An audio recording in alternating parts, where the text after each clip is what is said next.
Bonjour à toutes et à tous, et bienvenue sur News Center 247, votre chaîne dédiée aux intrigues les plus haletantes de Demain nous appartient.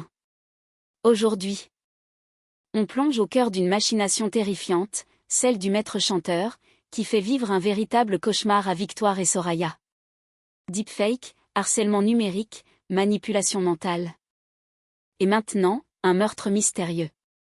Le corps d'Arnaud Frémicourt, le technicien suspecté d'avoir piraté leur vie, est retrouvé sans vie, et tout accuse désormais les deux victimes elles-mêmes. Piégées, fragilisées, et de plus en plus isolées, Victoire et Soraya se retrouvent au bord du précipice, alors que les soupçons de la police se tournent contre elles. Mais qui est vraiment derrière tout ça? Jusqu'où ira le maître chanteur? Et Gabriel réussira-t-il à changer le cours du destin? Restez bien avec nous. Car ce que vous allez découvrir dépasse la fiction. C'est une descente aux enfers comme on en voit rarement dans DNA. Le cauchemar semble sans fin pour Victoire et Soraya dans Demain nous appartient. Et chaque jour qui passe ne fait qu'assombrir davantage leur horizon. La tension est à son comble, l'angoisse s'installe, et la situation ne montre aucun signe d'apaisement. Bien au contraire. L'étau se resserre, et les victimes, déjà profondément ébranlées, se retrouvent de plus en plus isolées face à un ennemi invisible mais redoutablement méthodique. Depuis plusieurs jours, les policiers de Sète sont mobilisés autour d'une enquête aussi complexe qu'inquiétante, celle d'un maître chanteur aussi insaisissable que cruel. Ce dernier frappe dans l'ombre, avec une précision clinique, manipulant les vies de ses cibles avec une froideur glaçante. Ses messages sont anonymes, ses intentions troubles, et ses méthodes de plus en plus sophistiquées. Malgré les efforts soutenus du commandant Martin Constant et de son équipe, les pistes restent maigres. Chaque nouvelle information semble soulever plus de questions qu'elle n'apporte de réponses. Et si les enquêteurs peinent à cerner les véritables motivations de cet individu, une chose est désormais certaine, il ne compte pas s'arrêter là. Il joue un jeu dangereux, malsain. Et visiblement longuement prémédité. Pour Victoire et Soraya, cette spirale infernale devient insoutenable. Victimes d'un deepfake qui les expose publiquement et les fragilise psychologiquement, elles doivent affronter non seulement la honte, la colère et la peur, mais aussi le regard des autres, les suspicions, et le doute qui s'insinue jusque dans leur entourage. Ce harcèlement numérique, insidieux et destructeur, dépasse désormais le simple chantage, il menace leur intégrité, leur réputation, et leur stabilité émotionnelle. Et tandis que le maître chanteur semble toujours avoir un coup d'avance, une question obsède désormais tout le monde, jusqu'où est-il prêt à aller? Et surtout, qui se cache derrière ce masque numérique aussi machiavélique qu'implacable? La suite s'annonce sombre, haletante et bouleversante. Tant pour les héroïnes que pour les fidèles téléspectateurs de Demain nous appartient. Le voile de mystère qui entoure l'affaire du maître chanteur commence à se déchirer, mais ce qu'il révèle est encore plus inquiétant. Le corps retrouvé sur la plage n'est autre que celui d'Arnaud Frémicourt, le technicien chargé de l'installation de la fibre chez Victoire et Soraya, un détail qui, jusqu'alors, paraissait anodin mais qui prend aujourd'hui une dimension glaçante. Depuis plusieurs jours, Frémicourt était dans le viseur de la police de Sète.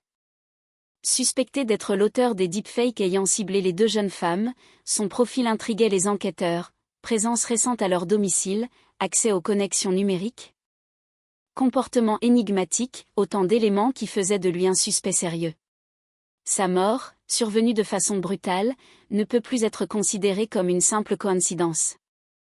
Le commandant Martin Constant et son équipe sont désormais convaincus, Arnaud Frémicourt est lié, d'une manière ou d'une autre, à cette machination. Mais l'affaire ne s'arrête pas là. Ce qui rend la situation encore plus explosive, c'est la découverte d'un détail troublant, quelques heures seulement avant la macabre découverte.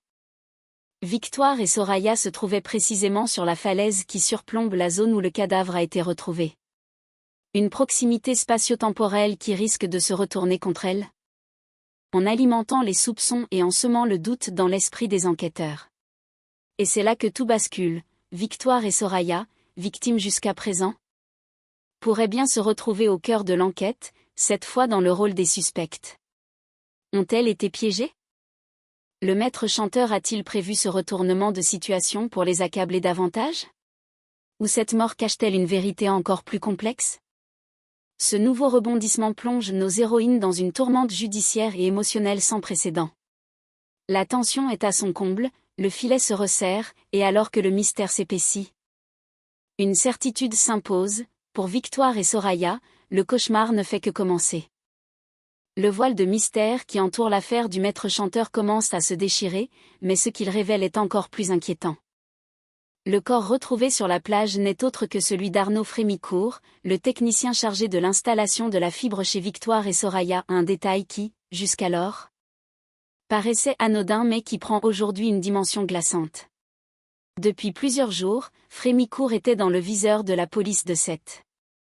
Suspecté d'être l'auteur des deepfakes ayant ciblé les deux jeunes femmes, son profil intriguait les enquêteurs, présence récente à leur domicile, accès aux connexions numériques, comportement énigmatique, autant d'éléments qui faisaient de lui un suspect sérieux. Sa mort, survenue de façon brutale, ne peut plus être considérée comme une simple coïncidence.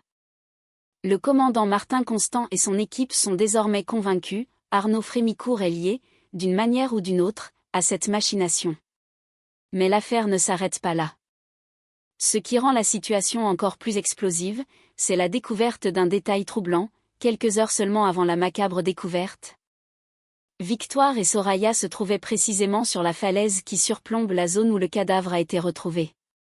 Une proximité spatio-temporelle qui risque de se retourner contre elles, en alimentant les soupçons et en semant le doute dans l'esprit des enquêteurs.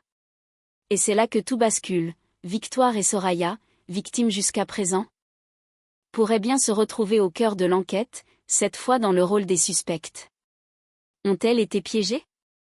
Le maître chanteur a-t-il prévu ce retournement de situation pour les accabler davantage? Ou cette mort cache-t-elle une vérité encore plus complexe? Ce nouveau rebondissement plonge nos héroïnes dans une tourmente judiciaire et émotionnelle sans précédent. La tension est à son comble, le filet se resserre, et alors que le mystère s'épaissit, une certitude s'impose, pour Victoire et Soraya, le cauchemar ne fait que commencer. Ce qui ressemblait à une rencontre décisive pour Victoire et Soraya s'est finalement révélé être un piège redoutablement bien orchestré. Pensant chacune avoir rendez-vous avec l'autre sur la falaise, au-dessus de la plage où le cadavre d'Arnaud Frémicourt a été découvert, les deux jeunes femmes tombent une fois de plus dans le filet tendu par le maître chanteur. Manipulées avec une précision chirurgicale, elles deviennent involontairement les pièces maîtresses d'un scénario macabre qui les entraîne toujours plus loin dans l'ombre.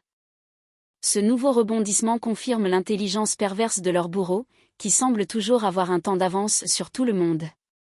Chaque mouvement, chaque émotion, chaque espoir est retourné contre elles, comme dans une partie d'échecs où elles sont en permanence en position de faiblesse.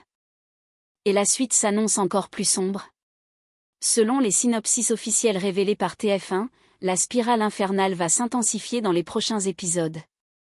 Le commandant Martin Constant, pourtant jusque-là convaincu de leur innocence, va commencer à émettre des doutes sur les récits de Victoire et Soraya.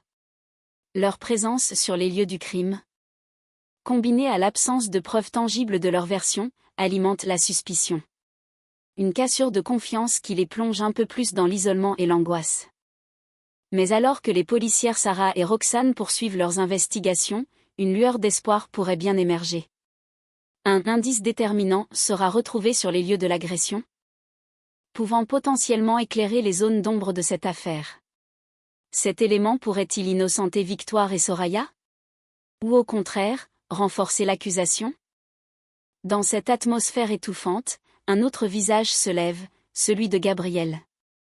Déterminé à défendre Soraya, il va prendre les choses en main face au maître chanteur. Sa révolte marque un tournant. L'heure n'est plus seulement à la peur, elle est à la riposte. Reste à savoir si cette prise d'initiative suffira à inverser le cours d'un destin qui semble déjà bien compromis. Alors que les masques commencent à tomber, et que la vérité affleure peu à peu, une chose est sûre, Victoire et Soraya s'apprêtent à vivre les heures les plus éprouvantes de leur existence. Entre injustice, trahison et menace, leur descente aux enfers ne fait que commencer. Les équipes du commandant Martin Constant réussiront-elles à mettre la main sur le maître chanteur avant qu'un nouveau drame ne se produise? L'enquête s'accélère, les indices commencent enfin à émerger, mais le danger, lui, ne cesse de grandir. Car celui qui tire les ficelles dans l'ombre agit avec une froideur implacable. Calculant chaque mouvement, anticipant chaque réaction. Et plus le piège se referme autour de Victoire et Soraya, plus la menace devient réelle, brutale et irréversible. Pourquoi une telle obsession pour ces deux jeunes femmes? Qu'ont-elles en commun pour mériter un tel acharnement? Est-ce une vengeance personnelle, un lien avec leur passé? Ou une cible choisie au hasard d'un esprit dérangé? Pour l'instant, le mystère reste entier, mais chaque élément laisse entrevoir une machination pensée depuis longtemps. Un plan d'une précision redoutable, destiné à les détruire moralement, socialement, voire pire encore.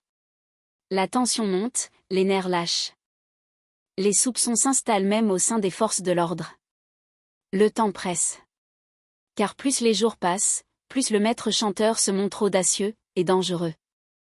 Une course contre la montre s'engage désormais pour Martin et ses équipes, qui doivent démêler la vérité avant qu'il ne soit trop tard. Les réponses à toutes ces questions, et bien d'autres encore, arriveront très prochainement dans Demain nous appartient, dans une intrigue haletante où chaque minute peut faire basculer le destin. Un suspense insoutenable, porté par une tension psychologique rare, qui promet de tenir les téléspectateurs en haleine jusqu'à la dernière révélation. Et voilà, chers abonnés. Le piège se referme sur Victoire et Soraya. Prises dans une toile de mensonges, de manipulations et de soupçons.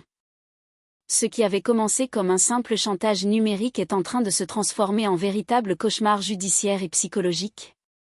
Où même les forces de l'ordre commencent à douter d'elles. Mais une lueur d'espoir subsiste, Gabriel se lève, prêt à affronter le maître chanteur. Et un indice crucial pourrait bien faire toute la différence. Alors, la vérité éclatera-t-elle à temps? Ou le plan machiavélique de leur bourreau se refermera-t-il pour de bon? Dites-nous en commentaire, selon vous, qui se cache derrière ce chantage? Et Victoire et Soraya parviendront-elles à prouver leur innocence? N'oubliez pas de liker, vous abonner et d'activer la cloche pour suivre chaque rebondissement de cette enquête explosive avec News Center 247. On se retrouve très vite.